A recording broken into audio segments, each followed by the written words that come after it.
दर्शक बंधु शांति पथर एक नुआ भिडियो रे आपण मानकु स्वागत। आजिर भिडियो रे आमे हनुमानंक पुत्र संपर्क रे आलोचना करिबा। हनुमानंक पुत्र मकरध्वजंक कहानी हिंदू पुराण रो एक अति रोचक एवं अधिक परिचित नथिबा अध्याय। ଯେଉଁଠାରେ ହନୁମାନ ସର୍ବୋତ୍ତମ ବଳ ଦୟା ଏବଂ ଭକ୍ତିର ପ୍ରତୀକ ଭାବେ ପରିଚିତ, ସେହି ସ୍ଥାନରେ ହନୁମାନଙ୍କ ପୁତ୍ରଙ୍କ କାହାଣୀ ଅଧିକାଂଶ ଲୋକଙ୍କ ପାଇଁ ଅଜଣା।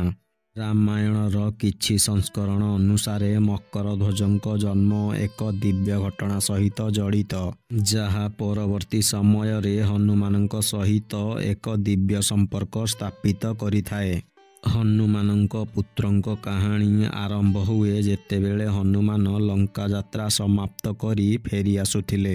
ହନୁମାନଙ୍କର ଦୀର୍ଘ ସମୟର ଯାତ୍ରା ଏବଂ ଯୁଦ୍ଧ ପରେ ହନୁମାନ ତାଙ୍କର ଶକ୍ତି ଓ ସାମର୍ଥ୍ୟକୁ ପୁନଃ ପ୍ରତିଷ୍ଠିତ କରିବା ପାଇଁ ଏକ ସରୋବରକୁ ଆରାମ କରିବାକୁ ଯାଇଥିଲେ। ସେହି ପୁଷ୍କରିଣୀରେ ହନୁମାନ ତାଙ୍କର ଝାଳକୁ ପ୍ରସାରିତ କରିଥିଲେ, ଯାହାକୁ ସେହି ପୁଷ୍କରିଣୀରେ ଥିବା ଏକ ମଗର ମାଛ ଖାଇଥିଲା। ଏହି ଝାଳରେ ଥିବା ଦିବ୍ୟ ଶକ୍ତି ସହିତ ମଗର ମାଛ ଗର୍ଭଧାରଣ କରିଥିଲା। ପରବର୍ତ୍ତୀ ସମୟରେ ସେହି ମଗର ମାଛଟି ଗୋଟିଏ ଶିଶୁ ପୁତ୍ରକୁ ଜନ୍ମ ଦେଇଥିଲା। ମଗର ମାଛର ଗର୍ଭରୁ ଜନ୍ମିତ କାରଣରୁ ସେ ଶିଶୁ ମକରଧ୍ୱଜ ନାମରେ ପ୍ରସିଦ୍ଧ ହୋଇଥିଲା। ମକରଧ୍ୱଜ ଏକ ଶକ୍ତିଶାଳୀ ସେନାପତି ଭାବେ ପ୍ରତିଷ୍ଠିତ ହୋଇଥିଲେ। ମକରଧ୍ୱଜଙ୍କର ଶକ୍ତି ଏବଂ ବଳ ମାଧ୍ୟମରେ ସେ ପ୍ରଜାମାନଙ୍କ ମଧ୍ୟରେ ପ୍ରଶଂସିତ ହୋଇଥିଲେ।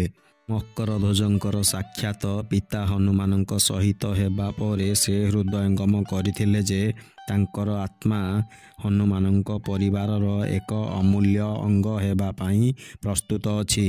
ପରବର୍ତ୍ତୀ ସମୟରେ ମକରଧ୍ୱଜ ଏକ ଦିବ୍ୟ ପୁତ୍ର ଭାବରେ ସେନାପତି ନେତୃତ୍ୱରେ ରହିଥିଲେ।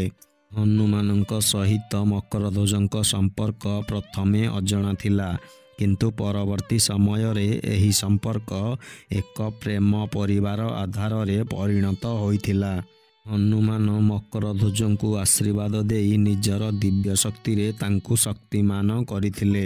ମକରଧ୍ୱଜ ହନୁମାନଙ୍କ ଦେଶର ଏକ ସଂରକ୍ଷକ ଏବଂ ଯୋଦ୍ଧା ଭାବରେ ପ୍ରତିଷ୍ଠିତ ହୋଇଥିଲେ, ଯେଉଁଠାରେ ତାଙ୍କର ବଳ ଦୟା ଓ ସେବାକୁ ଅନେକ ଲୋକ ପ୍ରଶଂସା କରିଥିଲେ।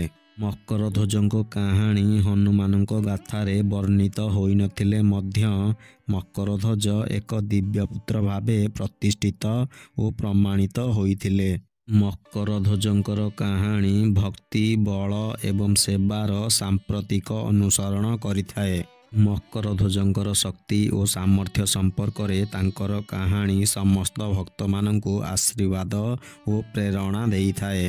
ଦର୍ଶକ ବନ୍ଧୁ, ଏଠାରେ ଆଜିର ଭିଡ଼ିଓଟି ଶେଷ ହେଉଛି। ଏହିଭଳି ପୌରାଣିକ ସମ୍ବନ୍ଧୀୟ ଭିଡ଼ିଓ ଦେଖିବା ପାଇଁ ଏହି ଚ୍ୟାନେଲକୁ ସବସ୍କ୍ରାଇବ୍ କରି ପାଖରେ ଥିବା ବେଲ୍ ଆଇକନ୍କୁ ପ୍ରେସ୍ କରିଦିଅନ୍ତୁ।